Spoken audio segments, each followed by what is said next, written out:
Oi pessoal, tudo bem com vocês? Eu espero que sim. Meu nome é Mariana e este aqui é o canal Sobrenatural. Bora aí de relatos sobrenaturais. E hoje é sobre magia africana, o famoso voodoo, talvez.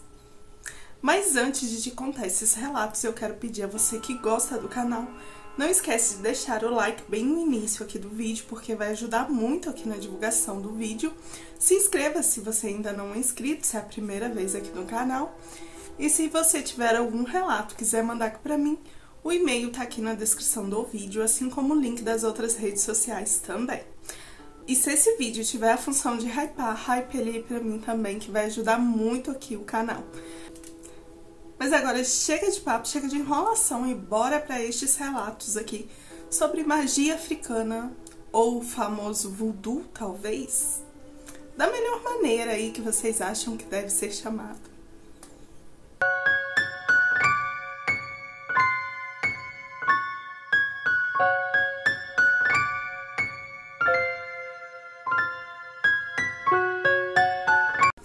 E o primeiro relato, o nome dele é este aqui, ó. O feitiço do prego enferrujado. Olá, Mariana. Meu nome é Gerson e pode dizer. Eu quero dizer também que sou um grande admirador do seu canal e do seu trabalho. Ouço todos os dias seus relatos. Muito obrigada. Os nomes a partir de agora serão todos fictícios, para você ler tranquila. E o que eu vou contar aconteceu com meu tio, o Mário, um homem de pouca fé e muito cético. Ele trabalhava como fiscal de obras no interior da Bahia, numa cidade bem pequenininha, bem simplesinha.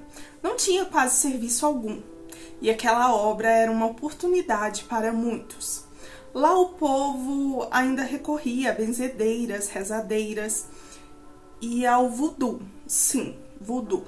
Só que ninguém chamava assim. Eles diziam trabalho feito, feitiçaria pesada, magia pesada. Era assim que eles se retratavam.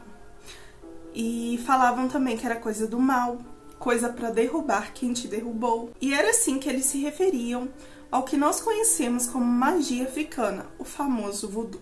O problema começou quando meu tio se desentendeu com um homem chamado Zeca, um pedreiro, já bem velho, que foi demitido por ele.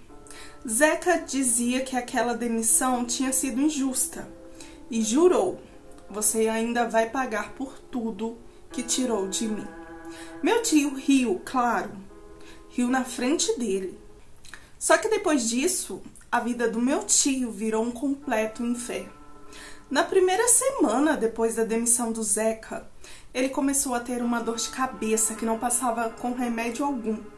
Depois ele começou a vomitar pregos. Sim, pregos pequenos, bem pequenos e enferrujados.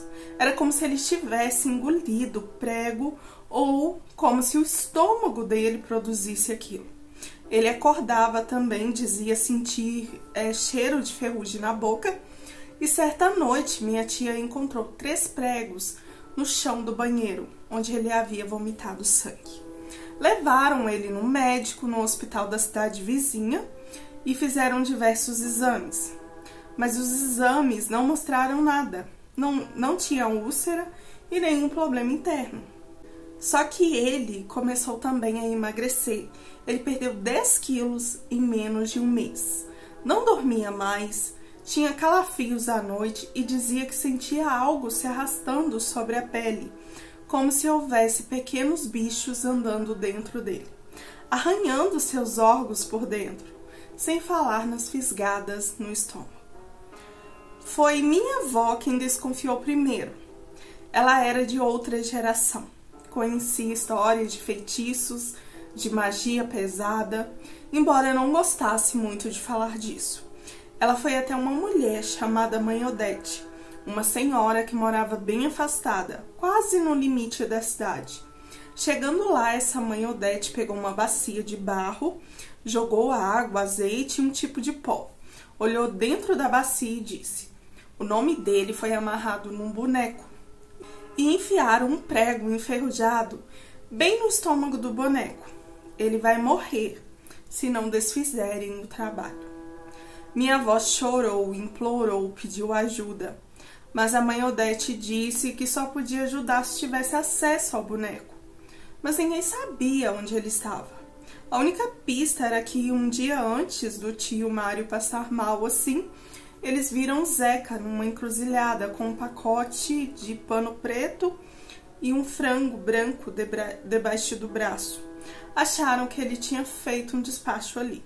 Foi então que a minha avó, num gesto de desespero, levou meu tio à força até a casa da mãe Odete. A mulher fez ali um ritual, disse que iria brandar, mas não melhorar ao todo. Ela jogou um pó sobre o corpo do meu tio e mandou que ele ficasse em silêncio absoluto durante todo aquele ritual. Ele obedeceu. Pela primeira vez em meses, ele estava realmente assustado de verdade e começou a acreditar que poderia ter sido vítima de alguma coisa mesmo. Porque antes ele era muito descrente, dizia que era uma doença qualquer. Durante o ritual, ele começou a vomitar novamente, mas dessa vez não foi só sangue.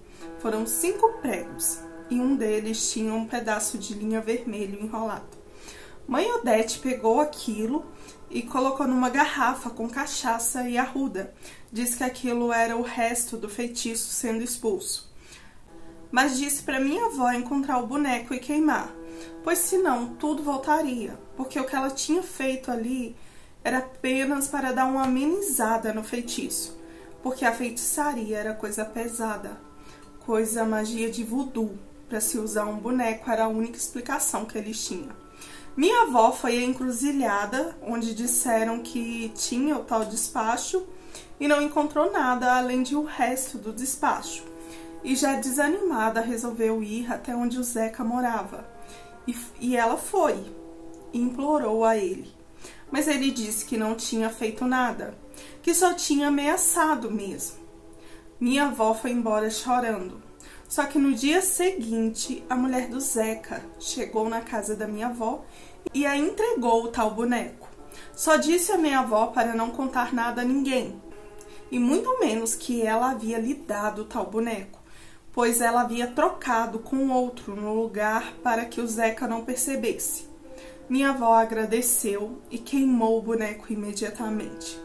Enquanto ela queimava, meu tio gritava, dizendo que parecia ter fogo dentro do seu corpo. E ele ficou muito vermelho, como se tivesse sido exposto a um sol muito quente por horas. A partir desse dia, o meu tio começou a melhorar lentamente. As dores sumiram, os vômitos pararam e ele voltou a ganhar peso. Mas ele nunca mais foi o mesmo. Dizia que sentia o gosto de ferrugem às vezes, mesmo sem motivo. E que nos sonhos ele via Zeca segurando um boneco e rindo. Mas aí eu acho que esses sonhos é por causa do medo que ele sentiu e de tudo que ele passou ali, para falar a verdade. Acho que ele ficou impressionado com isso. Dizem que Zeca morreu 2 anos depois. Estava sozinho no barraco no meio da mata que ele tinha. E era lá que ele fazia os rituais e as magias. Quando encontraram o corpo dele, ele estava abraçado a um boneco feito de pano preto, com vários pregos enferrujados espetados no meio. E após o enterro dele, a esposa dele ateou fogo em tudo. E disse que ele era um descendente de matriz africana, que a avó dele fazia magia pesada, que ela tinha vindo da África. Mariana, eu não sei dessa parte aí, se realmente era magia africana, se ele realmente era descendente ali dessa senhora que dizia que ela veio da África, eu não sei dizer. Mas só sei dizer que isso aconteceu com meu tio e eu ouvi tudo da boca da minha avó e dele também. E minha mãe também confirmou. Ela disse que esse tipo de magia é terrível e pode levar a pessoa à morte muito rápido. E que meu tio teve muita sorte, pois nem sempre tem volta. E termina aqui o relato dele. Muito obrigada aí pelo relato. E eu acredito que possa ser sim, porque envolveu aí um boneco, né? E ela teve acesso a esse boneco. E esse boneco que ele morreu aí abraçado, será que é o boneco ali que a mulher dele trocou? Tipo, ela pegou o verdadeiro, deu ali para sua avó E o outro seria ali o boneco que ela pôs, aí ele espetava ali os pregos, mas não tinha ali, tipo, mais serventia, por exemplo. Seu tio já foi liberto, tava bem. Ou era, tipo, outra magia que ele tava fazendo. Mas, gente, isso é real e existe sim. Eu já vi relatos de pessoas contando no YouTube, nesses podcasts, né? Eles se consideram, tipo, bruxos, né? Essas coisas. E eles falam que é real. E eu acredito muito nisso. Mas vamos aqui pro próximo relato, que é este aqui. Tá o nome aqui... Ah, tá. Se eu quiser dar outro nome, mas eu vou usar esse aqui, ó. A Tumba dos Amantes. Que é o nome que tá aqui, mas falou que se eu quisesse trocar, tava tudo bem. Então, eu vou deixar esse aqui mesmo. Então, vamos lá. Oi, Mariana, tudo bem? Meu nome é Thalita e pode falar sem problemas. Os demais eu troquei e eu cresci ouvindo histórias que a maioria das pessoas teriam vergonha só de repeti-las. Mas eu não. Eu confesso que eu gosto de compartilhar tudo que eu ouço. Eu sou o tipo de fofoqueira da família. Bom, assim que a minha mãe me chama. O que aconteceu com a minha prima, Silmária, não foi fofoca, nem exagero de interior, não. Foi feitiço mesmo. Trabalho pesado. Coisa que ela mesma mandou fazer por amor ou por ódio. Não sei. Ou pelos dois, eu também não sei. Só sei que o negócio voltou pra ela e foi muito bem feito. Silmária sempre foi linda e simpática. Daquelas mulheres que paravam para conversar com todos na rua. Só que o coração dela sempre foi ruim. E ela sempre soube disso também. Todos nós que a conhecíamos, todos nós da família, sabíamos disso. Ela gostava de ter o poder nas mãos. E quando se referia ao marido, ela sempre dizia: se ele é meu até o fim. Nem que eu precise enterrá-lo. Essas palavras e o jeito que ela falava dava até medo. Um medo que afetava todo mundo que escutava. Minha avó sempre nos alertava, dizia para que tomássemos cuidados com ela, pois ela mexia com coisa ruim, com coisa pesada. O marido dela se chamava Ivo. Ele era um caminhoneiro, um cara bem calado, mas muito bonito, e eu o conheci. Eles ficaram juntos por uns 4 anos, mas Ivo, sem que ela soubesse, começou a se encontrar com outra mulher. Quando Silmária descobriu, ela não fez nenhum escândalo, não gritou, não chorou. Ela simplesmente foi até uma mulher chamada Dona Aldara, uma feiticeira de linhagem antiga, e segundo as pessoas que a conheciam, ela era descendente de africanos. Acho que a avó dela era africana e mexia com voodoo pesado. Isso segundo os vizinhos.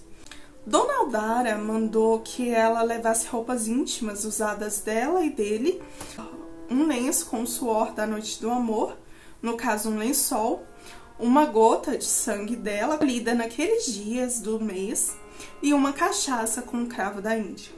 Mandou também cavar um buraco num lugar sagrado, o que ela fez num cemitério, e que teria que fazer esse buraco uns 2 dias antes delas fazerem o trabalho, para tomar o sereno da noite. E lá nesse cemitério elas fizeram o ritual, em plena meia-noite. Elas costuraram um boneco com o nome do Ivo na boca, enrolado com linhas vermelhas e pretas. Dentro do boneco também colocaram fios de cabelo dele, o sangue dela, a cueca dele, um pedaço na realidade, e um papel com algumas palavras. Depois jogaram uma cachaça em cima e enterraram o boneco aos pés de uma cruz quebrada, onde havia uma prostituta enterrada. Nossa, gente, que loucura! Segundo diziam, essa prostituta ela foi morta porque ela era muito disputada ali pelos homens da cidade e eles acabaram matando ela por ciúme. 2 semanas depois, o Ivo ficou doente. Primeiro, ele dizia sentir um cheiro de podre e que o cheiro vinha dele, das partes ali dele, mesmo tomando banho. Depois, a pele dele começou a ficar cinza e esverdeada, mesmo sem ter febre. Em menos de 1 mês, ele parou de comer. Os médicos diziam que era uma depressão muito pesada, mas não era. Era o que elas tinham feito. Porém, todo feitiço, seja ele voodoo ou coisa pior, sempre cobra. E certa noite ela, Silmária, acordou com barulhos de tambores vindos de dentro do guarda-roupas. Ela achou que estava sonhando, mas ao abrir, viu a roupa dela, a mesma do ritual, completamente ensanguentada. O sangue escorria pelos cabides. E a roupa do Ivo apareceu dobrada no chão, úmida e com cheiro de podre.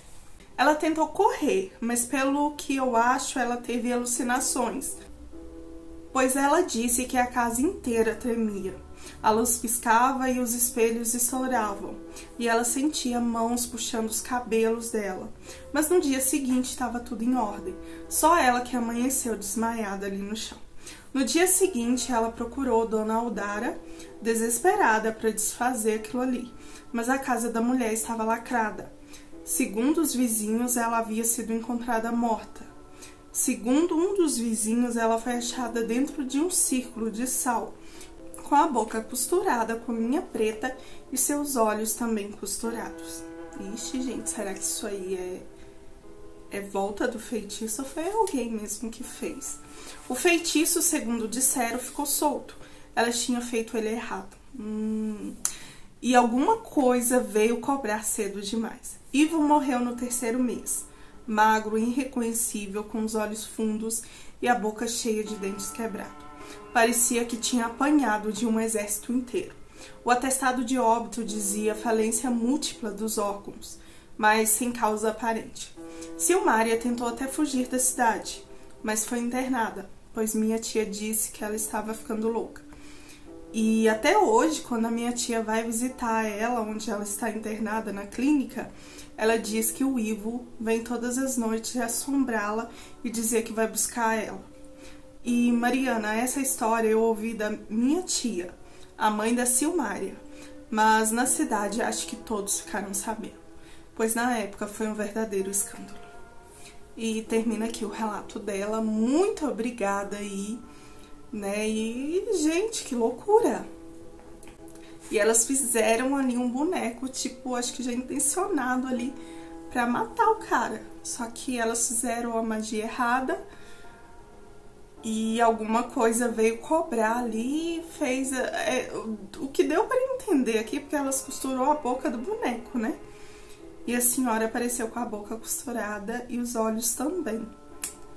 E essas alucinações aí, né, da Silmária aí, veio cobrar cedo. Por isso que não vale a pena você fazer nada, né, essas coisas de feitiços, magias, né, porque você acha que vai fazer e vai ficar por isso mesmo. Mas uma hora, infelizmente, a conta chega. E nesse caso aqui, chegou para todas, né, até pra senhora que eu acho que já era acostumada a fazer isso, né. Que loucura. Mas vamos aqui pro próximo relato, que é este aqui. A vingança da vovó Adila. Olá, Mariana, e oi, galera do Sobrenatural. Quem me contou essa história foi a minha avó. Hoje, infelizmente, ela já não está entre nós. Ela era uma mulher de poucas palavras, mas não mentia nem por brincadeira. Ela ouviu e vivenciou tudo isso ao lado da sogra, uma senhora chamada Adila, que fez algo, segundo ela mesma dizia, e foi por vingança mesmo, daquelas que um dia ela teria que pagar. Minha avó se casou muito jovem com o filho mais velho da dona Adila. Quando conheceu a sogra, ficou super assustada. A mulher tinha um olhar muito profundo, um olhar sofrido. E o semblante do rosto dela era como se ela tivesse visto o pior da vida realmente. E talvez tivesse mesmo. A vovó Adila tinha vindo da África fugida com o marido e os 2 filhos, lá pelos anos 1950. Ela dizia que a família dela mexia com magia muito pesada lá na África, daquelas que não respeitam nem Deus, nem o diabo, e que por isso estavam sendo perseguidos lá. Gente da própria aldeia onde eles moravam queria ver eles mortos. Então, eles vieram escondidos para o Brasil e com muito medo. Mas com vários segredos também, trouxeram vários segredos na bagagem. Um deles são as magias. A mais perigosa de tudo, o tal do voodoo. Vovó Adila nunca usava essa palavra em voz alta, mas a minha avó dizia que ela tinha objetos em casa que ninguém tocava, garrafas com ervas estranhas, bonecos feitos de palha e barro, linhas coloridas enroladas em vários saquinhos e um pano vermelho que ela guardava como se fosse ouro. E quando a minha avó se casou com o meu avô, ela disse que a vovó Adila a ameaçou. Disse que se ela fizesse o filho dela sofrer, ela pagaria caro. Mas com o tempo, vovó Adila se encantou ali pela minha avó. E foi a minha avó que cuidou dela até os últimos dias. Nessa época, tio Dylan estava casado também e já tinha 2 filhos, um menino e a Lúcia. Um menino e Lúcia, então era um menino e uma menina. Lúcia era o xodó da vovó Adila. Lúcia era uma menina muito doce, estudiosa, inocente, curiosa também. Mas aos 12 anos, o mundo dela foi destruído por um rapaz da cidade, filho de gente muito rica e influente. Ele abusou dela. Não uma vez, mas várias vezes. Ele se aproveitava dos momentos em que ela saía da escola e oferecia carona dizendo que era amigo da família. Até o dia que ela voltou para casa muito machucada e sangrando, chorando, dizendo que não queria mais viver. Nesse dia, ele a tinha espancado, pois ela se recusou a entrar no carro. E foi assim que nossa família descobriu os abusos. Pois antes, por medo, ela não contava isso para ninguém, sem falar das ameaças que ela sofria do jovem. Minha avó me disse que foi ela quem levou a menina até o hospital e até a delegacia, que a polícia até tentou fazer alguma coisa, mas que no mesmo dia o rapaz foi solto. Disseram que era invenção da menina. Disseram que ela queria atenção. Nossa, gente, dá vontade de ir... Oi! Como que a justiça era falha, né, nessas épocas aí pra trás, né? Ai, que raiva que dá. Voltando aqui, perdão aí. Disseram que ela queria atenção, que era coisa da idade, mas todos sabiam que o pai dele, por ser muito influente, tinha pago ao delegado para encerrar o caso. E na saída da delegacia, a vovó Adila encarou o rapaz, o xingando, e ele riu e ainda cuspiu no chão, nos pés dela, e disse: essa velha aí devia cuidar do asilo dela, não da neta mentirosa. Vovó Adila não respondeu, só olhou para ele, mas minha avó disse que naquele olhar tinha um ódio terrível e que a velha falou só uma coisa, para minha avó mesmo: se não for na lei dos homens, vai ser na minha lei. E saiu. E naquela noite, minha avó ouviu barulhos vindo do quarto da sogra, da vovó Adila. Parecia batuque de tambor, canto em outro idioma, que ela até acha que seria do povo Zulu. Ela não tem certeza. No outro dia, a vovó Adila, a sogra da minha avó, disse à minha avó que ela tinha feito, e que tinha feito algo para aquele moço. E minha avó, duvidando, disse que não acreditava que existiam essas coisas de feitiços.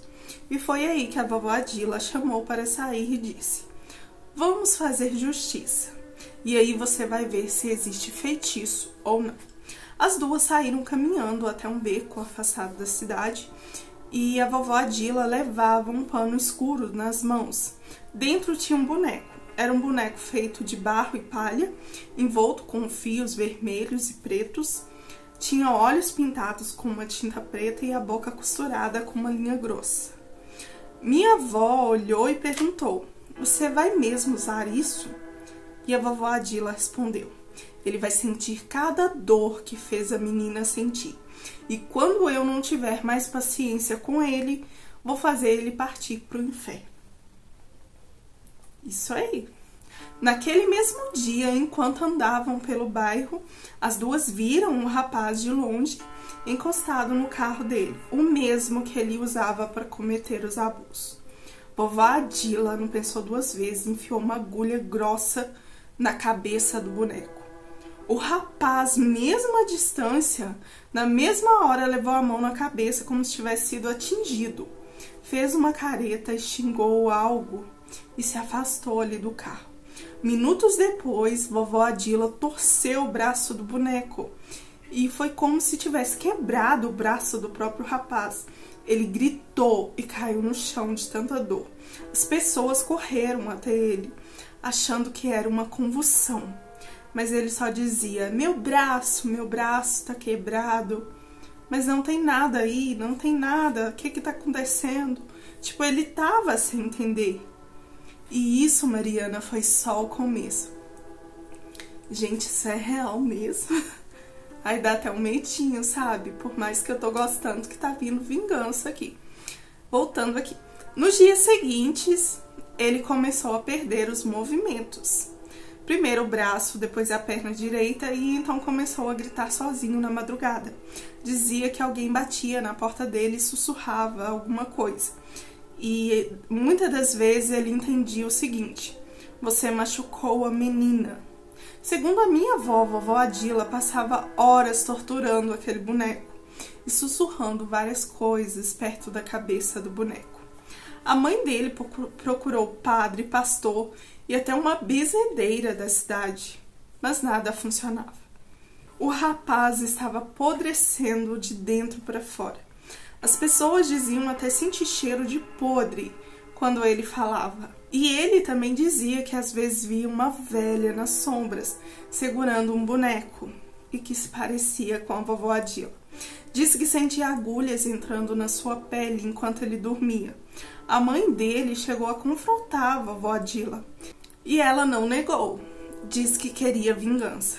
Até chamaram a polícia para a vovó Adila, mas ela disse que era implicância daquela família e que magia não existia. E o delegado, muito incrédulo, deixou pra lá.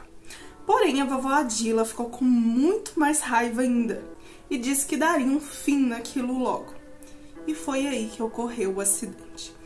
Dizem que ele saiu de casa desesperado, gritando que uma velha estava atrás dele. Pegou a moto e correu feito um louco, até que bateu com tudo numa árvore.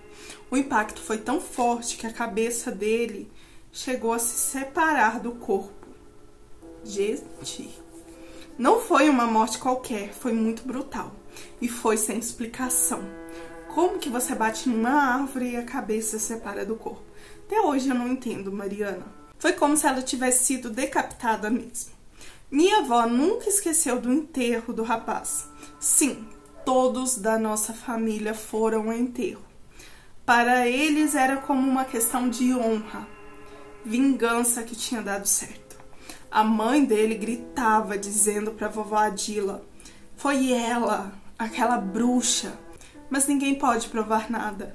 A polícia diz que foi um surto, um acidente comum. Mas a vovó Adila, ela só dizia: a justiça da terra é falha, mas a do sangue não é. Depois disso, minha avó viu ela queimando o boneco no quintal e ela percebeu que o boneco estava sem a cabeça.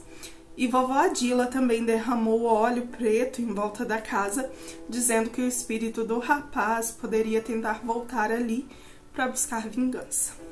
Mas ali ele não entrava. Lúcia cresceu, não foi a mesma. O trauma foi grande, mas ao menos ela soube que alguém a defendeu quando ninguém mais acreditava nela. Ela sempre foi muito grata à vovó Adila e fez questão de aprender todos os ensinamentos da vovó Adila. Eu confesso que quase não acreditei, mas tem Lúcia de prova e a minha avó também era uma prova viva. E ela ainda guardava coisas da vovó Adila, inclusive cadernos com vários tipos de magia, inclusive esta. Eu não cheguei a ler tudo, pois me deu medo, que é macabro. Mariana, este é meu relato e ele é bem forte e aconteceu de verdade. Termina aqui, muito obrigada pelo relato e bota forte nisso. Tipo, apesar que ele mereceu, né, gente? Ele mereceu porque aqui, eu não sei que ano que passou, porque ela veio em 1950 pro Brasil, não é isso? É aqui, ó, lá pelos anos de 1950. Então a gente não sabe que ano que se passou, mas até hoje, né, gente, tem várias aí injustiças que acontecem e a justiça, infelizmente, a polícia não faz nada. Mas nessas épocas aí pra trás, era pior ainda, porque eles, tipo, ignoravam total. Mas é que ela fez justiça com as próprias mãos. E é muito, muito forte mesmo a morte aí do rapaz, né? Então a questão ali do acidente, talvez ele bateria ali na árvore e não aconteceria nada. Mas pelo que eu entendi, então ela arrancou a cabeça do boneco.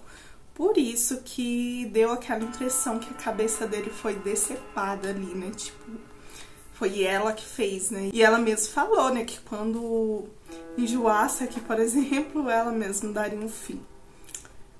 É complicado. Mas vamos aqui pro próximo e pro último relato. E não seria este relato aqui, gente, mas eu vi o nome lá e me deu uma certa curiosidade. Não li ele ainda, então vou ler aqui com vocês. Os outros também eu li só até uma parte, tipo a metade. Não tenho costume de ler eles todos. Mas esse aqui eu não li nada, eu só vi o título e acabei trocando, né, com o relato que ia vir aqui no lugar desse. E o nome dele é este aqui: A Mulher que Trouxe Mortos de Volta à Vida. Oi, Mariana, meu nome é Vanessa e hoje eu vou contar algo que até hoje me arrepia. E que eu só descobri porque morei um tempo na África, junto com meu marido. Ele foi transferido para lá a trabalho. A gente morou por 2 anos lá. E apesar de eu ter ido meio insegura, confesso que foi uma das experiências mais marcantes da minha vida e que eu amei o país. Lá eu conheci uma moça africana chamada Amira. Ela trabalhava na minha casa e me ajudava com os costumes do país e a língua também. E a gente virou amigas. Ela me ajudava com uma língua local e me contava muitas histórias sobre tradições ali do povo. Só que teve uma história específica que eu nunca mais consegui esquecer. A Mira disse que a sua avó era uma mulher muito conhecida na região onde eles moravam. Não era conhecida por fama comum, dessas de televisão ou política. Era conhecida por algo mais poderoso: magia. E não era qualquer tipo de magia. Era o voodoo, o tão famoso voodoo, daqueles praticados há gerações e que, segundo ela, passado de mãe para filha, em segredo, dentro de algumas famílias específicas. Um dia, numa conversa mais íntima, a Mira me confidenciou algo que me fez gelar, e só de lembrar eu ainda fico incrédula. Mas, pra falar a verdade, não dá pra duvidar. Ela me diz com toda a naturalidade do mundo que a avó dela já havia trazido pessoas mortas de volta à vida. Sim, mortas de volta à vida. Eu travei, tipo, como assim? Pensei que fosse exagero dela, uma crença local talvez. Mas ela jurava que era verdade. A avó dela teria feito um tipo de ritual para trazer 2 bebês mortos de volta. Um deles, um bebê, morreu durante o parto e o outro depois de uma doença desconhecida. Segundo a Mira, a avó dela fez os rituais em segredos e 3 dias depois os bebês voltaram à vida. Oi, gente.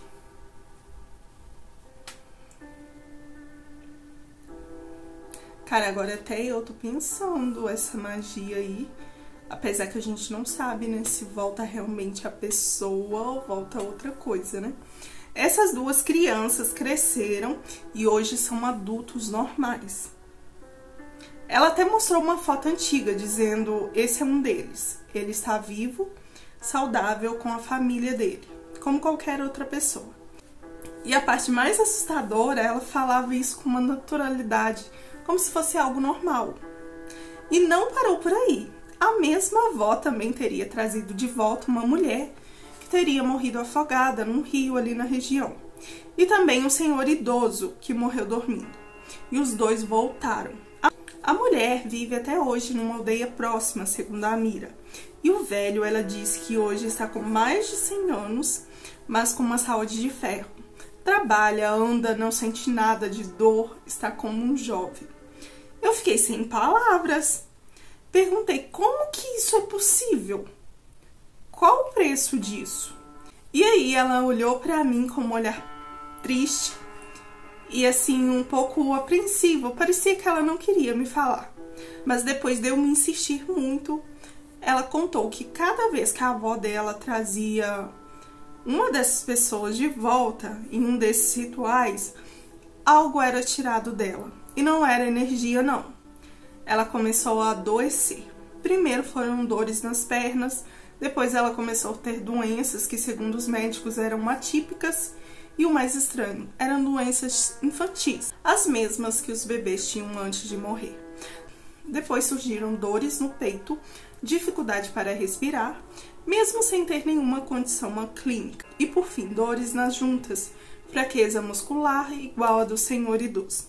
Era como se cada pessoa que ela trouxesse de volta deixasse uma marca nela, como uma doença transferida, uma dívida que ela carregava ali no corpo dela. Hoje em dia, a avó da Amira está extremamente debilitada.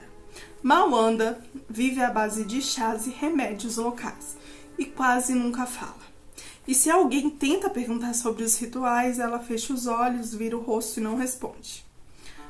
E ainda manda a gente calar a boca.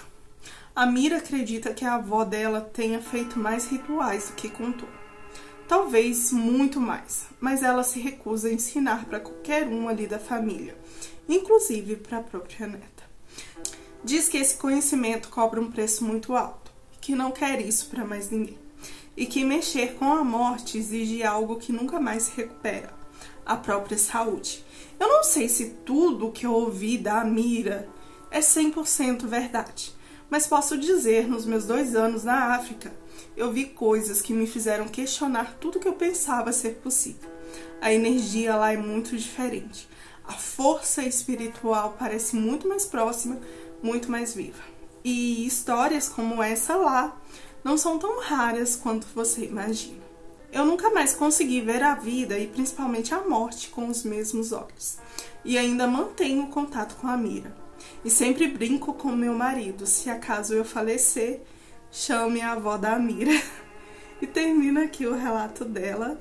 Gente, que loucura esse aqui. Eu confesso que eu tô... Apesar que lá na África, né, gente, eu não sei, acho que é África, Haiti, nesses lugares aí, a coisa lá, a magia, tipo, se a gente acha que aqui no Brasil o trem é feio, lá é pior ainda, 10 vezes mais pior. E tem até aqueles, como é que fala, gente? Ai, eu esqueci o nome, não sei se é zambeto que fala. Ah, esqueci o nome, aquele coisa lá que roda, parece ser de palha, que fica rodando um negócio grandão, aí eles levantam, não tem nada embaixo. Eles falam que é tipo uma entidade que assume ali. Não sei se é zambeto que fala, zambeto... Ah, não sei, gente. Mas essa coisa aí de trazer pessoas de volta à vida, tipo assim, é interessante, mas eu fico pensando, imagina, você faz aí um ritual, né, pra trazer a pessoa ali de volta pro corpo. E se vir outra alma, se vir algo ruim ali pro corpo da pessoa? Gente, que loucura! Tô de cara, como eu falei pra vocês, eu não tinha lido este relato aqui, tipo, eu só tinha visto o título e fiquei curiosa e tinha escolhido um outro, que capaz de eu trazer ele até separado, porque ele pareceu, acho que ele tem deve ter uns 15 minutos só de leitura. Então, provavelmente eu vou trazer ele separado, mas ele que ia estar aqui. E aí eu vi esse lá e eu falei, não, vou trazer ele, né? Peguei lá no e-mail, pus de última hora aqui na coletânea. Mas é isso, gente, espero que vocês tenham gostado. Eu super acredito nessas coisas, né? Porque tem tanta coisa aí, gente, que a gente... E, gente, eu vou falar pra vocês, eu não duvido de nada, não. Eu confesso que eu fiquei muito cabulada com esses relatos aqui, porque são coisas, assim, novas, porque eu nunca tinha parado pra pesquisar. Eu já tinha visto algo, alguma coisinha assim, por isso que eu nem comentei tanto aqui nos relatos. Eu acho que não, né? Porque tem hora que eu acho que eu falo demais também. Mas eu já tinha visto coisas por alto que a gente vê aí no YouTube mesmo, né, nesses outros aplicativos aí, né, a gente acaba vendo que nem esse do, não sei se é Zambeto que fala, gente, ai, me perdoa aí se eu estiver falando o nome errado, eu já vi, né, mas eu nunca entendi muito bem, né, de magia. Pra falar a verdade, eu não entendo nem muito bem da minha religião, quem dirá da religião dos outros. Por isso, quando eu vou falar de religiões aqui, eu tento falar o mais breve possível para não ofender nenhuma religião, né? Mas é isso, gente. Espero que vocês tenham gostado. Se gostou, não esquece do like. Compartilhe aí com seus amigos. Se inscreva também se você não é inscrito. E se tiver algum relato, quiser mandar aqui pra mim, o e-mail tá aqui, ó, na descrição do vídeo. E eu vou ficando por aqui. E até o próximo vídeo.